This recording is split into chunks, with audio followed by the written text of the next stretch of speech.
Hola, ¿qué tal? Buenas a todos, mi nombre es Doni y en el día de hoy les tengo una entrevista con Guzmán Acosta y Lara del Partido Colorado, precandidato a presidencia, actual director nacional de telecomunicaciones o DINARI, ex diputado por Durazno entre el 2000 y el 2005, líder del sector Viento de Cambio, doctor en Derecho y Ciencias Sociales por la UDELAR, al cual agradezco infinitamente haberme aceptado esta entrevista.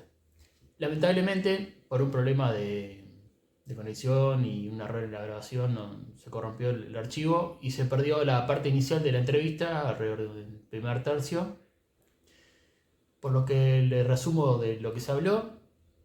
eh, Sería parte de un ciclo de entrevistas que estoy realizando a todos los precandidatos presidenciales que pueda, para que su discurso sin filtros sea comunicado directamente a la población, para así todos tengan más herramientas para tomar una decisión en las urnas, no filtrada por los diarios o los medios de comunicación, sino directamente de la boca de los precandidatos. Y el doctor Guzmán Acosta Vilara comenzó explicando los logros que tuvo en su actual gestión en la Dinatel, entre los cuales destacó los beneficios que trajo la portabilidad numérica, que salió en la LUC, tanto los precios como las ventajas de conservar el número de los casos de los pequeños negocios, por ejemplo, un cerrajero, un dentista que lo contactan por su número de celular, y los precios con respecto a que en términos reales bajó bastante desde que se aplicó la portabilidad numérica, el precio tanto de las llamadas como de los datos. El avance de la fibra, la tecnología en Uruguay, el avance de la conexión de la fibra óptica, destacando la importancia que tiene en tiempos post pandemia y la conexión en áreas poco pobladas, especialmente las de menos de 5.000 habitantes. También destacó que los cableoperadores podrían tener la potestad de internet de fibra para el hogar, para tener así también más competencia y por lo tanto mejorar el servicio, beneficiando siempre al consumidor. Y destacó el registro de No Llame, que es un registro al cual te puedes afiliar para que no te llamen con ofertas o te llamen a tu número fijo de madrugada o otros abusos que se están cometiendo. Y a partir de allí, y sin más preámbulo, les dejo con el resto de esta muy interesante entrevista que tuvimos. Ahí vamos. ¿Se cortó? Sí, que se cortó. Estabas con el 5G. Bueno, arranco con el 5G. Y el otro gran tema es el acceso al 5G, que recientemente hemos hecho la licitación, donde hemos puesto dentro de las obligaciones importantes para el acceso al 5G que el despliegue se haga también en el interior del país, que las empresas, tanto públicas y privadas, tengan obligación en el primer año poner 70 antenas, en el segundo año poner un mínimo de 2 antenas por departamento en el interior del país, que esta es la novedad, porque antes el Estado lo único que se dedicaba era recaudar plata por el espectro, pero no daba la posibilidad a que ese despliegue era obligación a poner antenas en tales lugares. Y bueno, y eso fue parte de nuestra política pública, de lograr de que el acceso a Internet sea mucho mejor, que las localidades del interior no sean excluidas, que el acceso a la tecnología fue igualitario y casi al mismo tiempo, y seguir completando este proceso de universalización del acceso a Internet, que es fundamental porque eso nos distingue como país y nos posiciona como un país pionero en el continente, llegando inclusive a los rankings de por encima del 90 y algo por ciento de conectividad en todo el territorio nacional, cosa que nos hace ser pioneros y comparable a países al nivel de la OCDE, de los países más industrializados del planeta, y eso creo que es un adelanto muy importante y un desafío. Y Uruguay además está generando a través del Ministerio de Industria y además de la colaboración que hemos tenido de distintas empresas tecnológicas, un trabajo continuo y permanente de generar laboratorios de acceso tecnológico, laboratorios en donde las startups se pueden desarrollar, laboratorios en donde la innovación es un elemento clave y donde Uruguay lo va a posicionar como un hub tecnológico regional de primer nivel en el continente. Estamos generando un campus tecnológico en el LATU, al nivel de los países industrializados como Israel, en donde la tecnología y el acceso a Internet son vitales. ¿no? Uruguay puede ser utilizado como un país, en el buen sentido, piloto para el desarrollo de cualquier plataforma o para el desarrollo de cualquier nueva innovación a nivel masivo. ¿Por qué? Porque tenemos la infraestructura adecuada y porque además tenemos las capacidades adecuadas para hacer ese diferencial con el resto del mundo.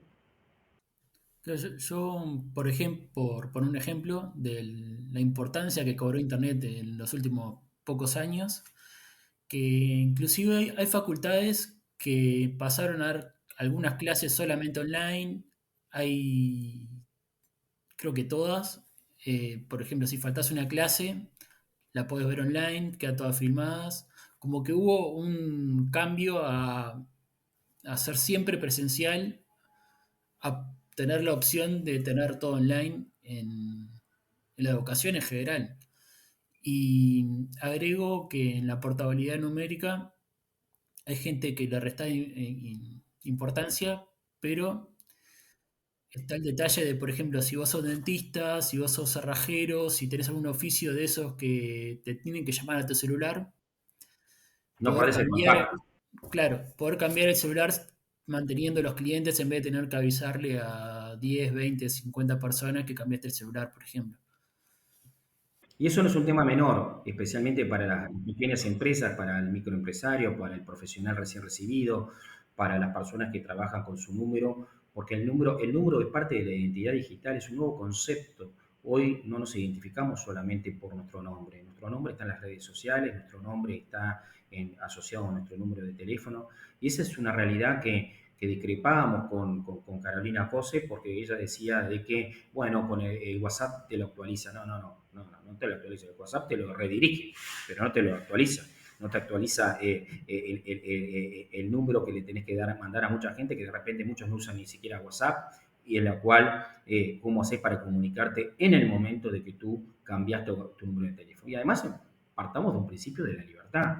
Yo creo que la libertad tiene que ser la regla general en un país democrático y republicano, en donde obviamente no tiene que haber limitaciones para el uso de la libertad, salvo razones de interés general. ¿Y cuál es la razón de interés general, como dice nuestra Constitución, para limitar un derecho tan importante como poder llevarme mi número de teléfono a cualquier otra empresa? Ninguna, ¿no? Además, subestima a Antel, porque Antel, a ver, los uruguayos tienen un fuerte concepto de empresa pública y generalmente entre una empresa pública y privada eligen la empresa pública, pero siempre y cuando le den un buen servicio. El ser una empresa pública no te autoriza a que me cobres más caro y me des un mal servicio. No es así. Y yo creo que ahí la gente valoró lo que tú estás diciendo. Y por eso tuvo un amplio respaldo y hoy ya no se cuestiona. Yo creo que ni el propio Sutel se pone a cuestionar la portabilidad numérica. Pasando a temas más de actualidad, lo escuché hablar de algunos temas que se han hablado últimamente, como por ejemplo el mercado del cannabis. Usted está interesado en revisar la política actual del mercado de cannabis. ¿Qué está pensando implementar? Bueno, nosotros estamos trabajando con Eduardo Blasina, que ha trabajado activamente, es productor de cannabis, y creo, si bien ha habido un avance en ese sentido, hay cosas que deberíamos ir revisando en el concepto.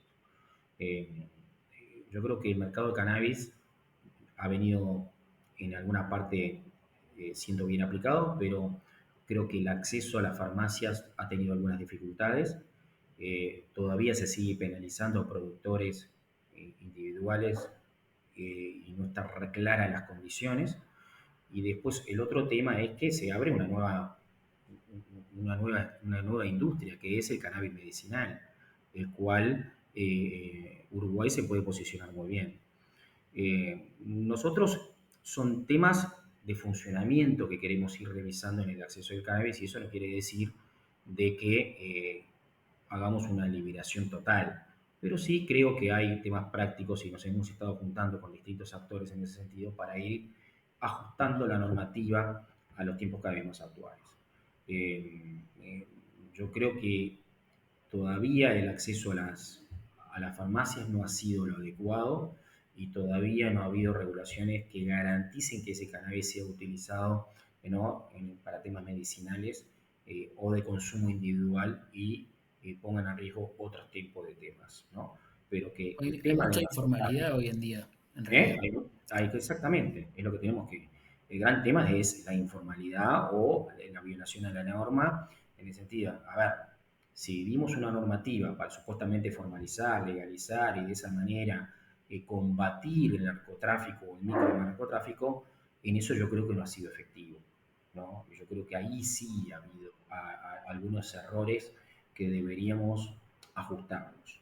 Yo creo que, pero no es que estoy en contra de la liberación del cannabis ni cómo se viene manejando este proceso de cannabis medicinal y el cannabis a través de la farmacia y de los registros en ese sentido. Yo creo que hay que hacer un seguimiento y hay que dotarlo de instrumentos adecuados para que, bueno, la gente lo sepa utilizar en su debida forma. Y vi también que usted tenía una postura respecto a los allanamientos nocturnos. ¿Cuál sería? Mira, sobre los allanamientos nocturnos yo creo que es importante que darle todos los elementos para la persecución del delito. Eh, yo creo que el concepto de la prohibición de allanamientos nocturnos en el pasado ha sido de otra época. Eh, eh, si la policía tiene información adecuada que el allanamiento nocturno de una boca de pasta base es el adecuado, bueno, yo creo que no, tenemos que adaptarnos a las nuevas modalidades. El derecho del hogar inviolable, yo creo que es de otra época, ¿no? Eso no, a ver, no quiere decir que un juez lo pueda aplicar en forma irrestricta, pero sí que con debido fundamento, ¿no? Se puede autorizar el allanamiento. Y ahí entramos en el otro tema del conflicto que hay con la Fiscalía, porque este nuevo procedimiento penal, si bien fue muy reclamado durante mucho tiempo por los técnicos, hoy estamos viendo que genera serios problemas. Vemos, por un lado, el accionar de la policía, que no puede actuar sin la vista previa y la autorización de las fiscalías, y a veces las fiscalías no pueden responder con la velocidad que exige, ¿no?, la comisión de los delitos, ¿no? Entonces, ¿qué pasa? Tenemos a veces que, sabiendo los lugares en donde habría que allanar, hay veces que estamos atrasados y llegamos tarde por, obviamente, la no autorización o la demora de las fiscalías en el accionar. Yo creo que eso está generando serios problemas en el andamiaje que tiene que haber entre los actores públicos de la Fiscalía Judicial con el accionar de la policía. Sí, aparte de que en algunos casos sienten como, algunos criminales sienten como cierta impunidad Total. en las noches. Se Exactamente, esconden sí. en sus Vemos, casas o venden en la boca misma como sus casas y no saben que ahí no, son y detenidos. además, y además siempre como que se va de atrás, ¿no? Cada vez que se cierra una boca, a los 10 minutos te abren otra. Entonces, si vos no tenés un accionar rápido por parte de las fiscalías, ¿no?, en coordinación con la policía, que obviamente lo hacen por información, por pesquisas que tienen, evidentemente eh, se amparan en la impunidad. Y yo creo que esa es la peor señal que se le puede dar, no solamente a la población, sino la peor señal que se le puede dar, ¿sabe qué? Al accionar policial, que se sienten respaldados. El accionar policial siente a veces que por un lado los captura y por otro lado los sueltan mediante la figura del acuerdo abreviado y reconocen un delito menor y de esa manera no pasan un día en la cárcel y prácticamente empiezan a delinquir nuevamente. Y eso yo creo que es algo que deberíamos revisar.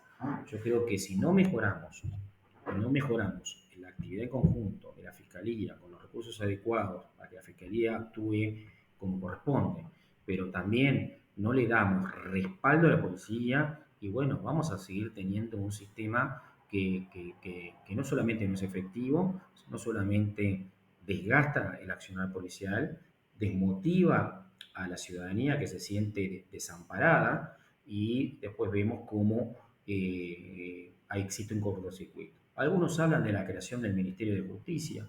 Yo no soy partidario de que exista un Ministerio de Justicia porque realmente me retrotrae a otras épocas que son de índole militar, donde hablaban de la creación de un Ministerio de Justicia. ¿Se acuerdan? En la reforma constitucional de la dictadura se hablaba de la creación de un Ministerio de Justicia y a veces la incidencia del poder político en la justicia no es buena. Pero eso no quiere decir de que tengamos una mejor coordinación y que tengamos capaz que una revisión de este nuevo Código de Procedimiento Penal que nos dé mejores garantías para el funcionamiento entre la policía y la fiscalía. Y hablando de ministerios, usted también apoya la creación de un nuevo ministerio, ¿verdad? Sí, si bien estoy en contra del exceso de burocracia, generar nuevos organismos, sino al contrario, estoy a favor de suprimirlos, Uruguay no se puede dar el lujo de no jerarquizar un sector que es muy importante y que es el futuro actual e inmediato de la sociedad, que es el acceso a la tecnología y las telecomunicaciones, a la innovación y a la ciencia, porque después nos acordamos como pasó con el GACH. Tuvimos que ir a crear un GACH de científico para una pandemia enorme y vemos como países como Ecuador, como Colombia, como Chile, tienen un ministerio de la tecnología, de la información y de la comunicación y la innovación y la ciencia. Yo creo que un país que quiere crecer no se puede dar el lujo de regatear no recursos en apostar al futuro. Y además yo no digo de generar nuevos instrumentos, sino digo que conjuntemos instrumentos que hoy están diseminados en el Estado. Una puede ser mediante AGESIC, que es una agencia, otro puede ser mediante la ANI, otro puede ser bajo distintas organizaciones que nuclean a universidades privadas o al Instituto Pasteur y a otros institutos que trabajan en la tecnología y en la innovación, que podrían estar ciertas coordinadas disminuyendo esas oficinas y jerarquizando con un ministerio muy calificado, muy científico y gobernado por gente obviamente que esté muy capacitada en ese sentido. Yo creo que Uruguay no se puede dar ese lujo, porque no se lo dan a los otros países más pobres que nosotros o más chicos que nosotros o que tienen mayores problemas de acceso a las telecomunicaciones. Nosotros no es, tenemos buen acceso a las telecomunicaciones y ya está, no, tenemos que, yo creo que todo el camino futuro del país viene por el lado de la tecnología, viene por el acceso a la innovación. Esto va a impactar fuertemente, como impactó en la pandemia, en todos los sectores sociales, en las pequeñas empresas, y además partimos de que somos un país que tiene comparativamente en el mundo pocos ministerios. Pero yo prefiero tener más efectivos y más actualizados, porque hoy tenemos, por ejemplo, un Ministerio de Industria, Energía, Minería, Telecomunicaciones y Servicios Postales, todo nucleado dentro de este ministerio, el Ministerio de Industria, que realmente es muy difícil Claro, tener, como que pierde el foco. pierde el foco, exactamente, como que pierde el foco. Y un tema como la innovación, la ciencia y la tecnología debe estar no solamente jerarquizada, sino debe estar potenciada y debe estar focalizada, porque eso evoluciona todos los días, ¿no? Estamos entrando en el mundo de la virtualidad y conectividad el 100% del tiempo, en todo momento, en toda hora y con amplia movilidad, y lo cual eso va a hacer que exista, obviamente, países que se van a despegar y otros países que no se van a despegar. Y yo creo que tenemos que trabajar. Si nosotros tenemos que la tecnología accede en todos los ministerios, tenemos maneras de recortar. A ver, yo estoy pensando en el futuro en un teletrabajo obligatorio para gran parte del Estado, ¿no? Y eso va a indicar cómo el Estado, ya tuvimos una prueba de cómo pudimos de alguna manera mantener los motores prendidos y en algunos mejoramos la productividad y no pasó absolutamente nada y gastamos menos. Entonces, bueno, tenemos que reconfigurar el Estado, ¿no? Un Estado moderno, no un Estado del siglo pasado, pesado, burocrático, con cada vez más funcionarios, que muchos inclusive están desmotivados, sin ganas de cumplir sus funciones porque están mirando el reloj para cumplir, en lugar de estar conectados de repente en su conexión en la casa, pero cumpliendo funciones por objetivos. Hoy la gente trabaja por objetivos, ¿no? Por objetivos y metas, que es lo que es necesario trabajar y modificar en la nueva tarea, tanto en la pública como en la privada. En algunos lugares será necesario tener una presencialidad obligatoria, en otros lugares se puede dividir la semana en días de virtualidad obligatoria y días de presencialidad obligatoria, o en lugares 100% virtuales. Yo creo que ese análisis no lo debemos y yo creo que eso es una reconfiguración del tamaño del Estado en ese sentido. Y tocando un tema un poquito diferente, ustedes se había referido a la ley de eutanasia presentada por Ope Pasquet de su partido y aclaró que no la votaría tal cual está en este momento. ¿Qué tendría que cambiar como para que... Bueno, ahí he estado un poco con, eh, primero, creo en el derecho que tiene el ciudadano a ponerle fin a su vida. Parto de esa base que me diferencia de otros actores políticos de mi partido, como el señor Bordaberry, por ejemplo, que no cree en el tema, en el derecho a la eutanasia a ponerle fin a la vida. Eh, por ejemplo, ¿no? Eh, Creo que también hay que, antes de eso, mejorar en los cuidados paliativos, en el acceso a los cuidados paliativos, que es una mínima diferencia que estoy tocando en este tema, pero estoy a favor de la eutanasia. Creo que es un derecho que tiene el ciudadano libremente y en estado consciente de definir el fin de su vida. que en realidad sería en determinados casos aprobado por un médico, o Obviamente sea, estaría bastante justificado. acotado, no sería No sería una eutanasia libre, indiscriminado. indiscriminada, porque ahí podríamos entrar en algunas situaciones en donde lamentablemente sabemos que ocurren en algunos países o algunas personas que se pueden abusar de ese derecho por otros tipos de intereses que no son los adecuados, ¿no? Pero bueno, en mi idea, la idea nuestra es sí que exista esa ley, sí trabajar en previo en una etapa de cuidados paliativos en donde todo el mundo pueda en forma universal acceder a los mismos.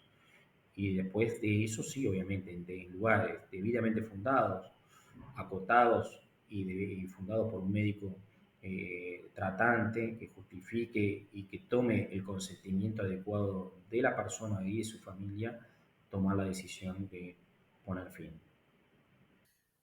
Y también tengo entendido que usted quería derogar la ley de medios. Alguna vez escuché a un político decir que la mejor ley de medios es la que no existe. Sí, lamentablemente el político que dijo eso fue el que nos dejó la ley de medios. Exactamente. Por eso. ¿No? Es el famoso, como te digo una cosa, te digo la otra. ¿No? En diciembre del 2014, ya terminando su mandato, el presidente Mujica nos dejó la ley de medios. Y, y creo que hoy Mujica lo que le tengo que reconocer es que es una persona que se va adaptando a las circunstancias y puede ir cambiando de posición. Por eso no le critico tanto que como te digo una cosa, te digo otra, porque pasó el tiempo y yo creo que él se dio cuenta de que la aplicación de la ley de medios no solamente iba a generar problemas, no solamente iba a ser una ley que iba en algunos casos a quedar letra muerta, en algunos temas iba a generar problemas de su aplicación, porque no solamente la URSEC no la puede aplicar en un 100%, sino que existieron, a ver, problemas gravísimos como es la reglamentación de esa ley que se demoró nada menos que 5 años en ese sentido. Y obviamente vi una ley que se mete en los contenidos, una ley que es excesivamente reglamentarista, una ley que impone qué contenido debe salir y qué contenido no debe salir. Y por otro lado tenemos que todo lo que decimos en el mundo virtual no tiene ningún tipo de control, ningún tipo de limitación, ningún tipo de límite a la libertad de expresión. Obviamente tenemos una contradicción entre lo que pasa en el mundo real y con el mundo virtual. Y yo creo que eso hace que esta ley obviamente sea una ley inaplicable. Y si bien había un compromiso político de todos los precandidatos a presidente, candidatos a presidente en la última elección de derogar la ley de medios, bueno, hubieron algunas ópticas distintas que llevaron a que, bueno, si bien después de 2 años de discusión, de varios intentos de derogarla, de tener algún acuerdo, principio de acuerdo de votación en la Comisión de Industria de la Cámara de Diputados, no hemos podido llegar al acuerdo, la coalición de gobierno, de poder derogar esta ley de medios. En la anterior rendición de cuentas propusimos inclusive la derogación total y mientras se discutía o no la nueva ley de medios propuesta por el gobierno y acordada por la mayoría de los partidos de la coalición, ¿no? Obviamente quedaban vigentes normas anteriores a la ley de medios que hubieran permitido continuar con el proceso de desregulación a los medios de comunicación. Bueno, eso no prosperó tampoco y bueno, probablemente ahora en la nueva rendición de cuentas empecemos a tratar algunos temas puntuales para ir sacando eh, unos últimos obstáculos que pueden por lo menos tratar de mejorar y no quedar con ese debe pendiente. Porque si tú me dijeras cuál es el verdadero debe pendiente que deja usted a Costellara en la Dinatel, es ese, la derogación de la ley de medios. Creo que la derogación de la ley de medios no puede ningún gobierno democrático ni representativo mantenerla. Yo creo que ha sido, y coincido contigo, que no hay peor ley de medios que la que no existe. Mejor ley de medios que la que no existe.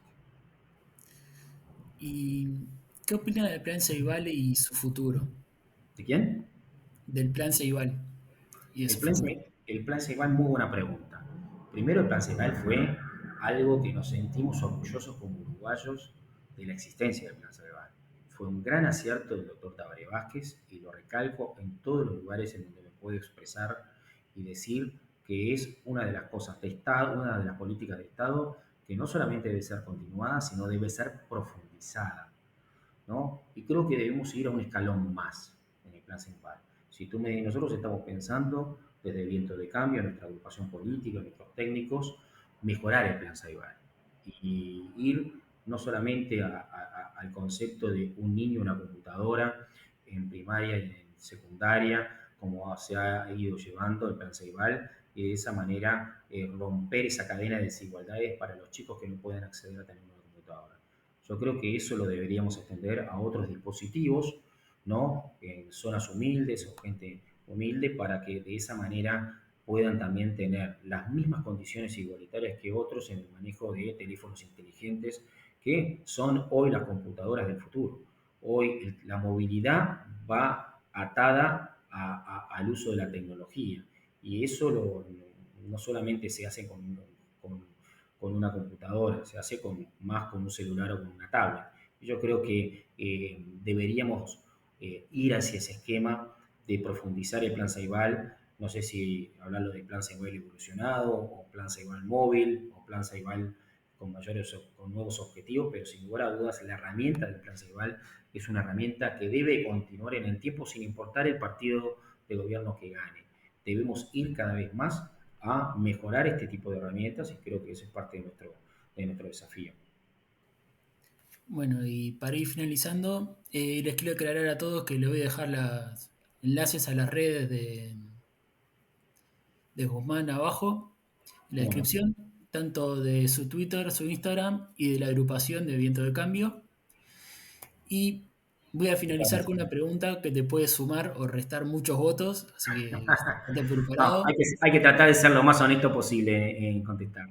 No pensar en los votos, sino pensar en lo que la gente creo que está cansada de políticos que dicen solamente lo políticamente correcto.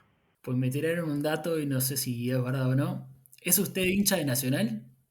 Sabés que sí, soy hincha de Nacional, pero mirá, te digo una cosa. Capaz que dejo a mucha gente, no sé si contenta o triste, pero soy hincha de Nacional.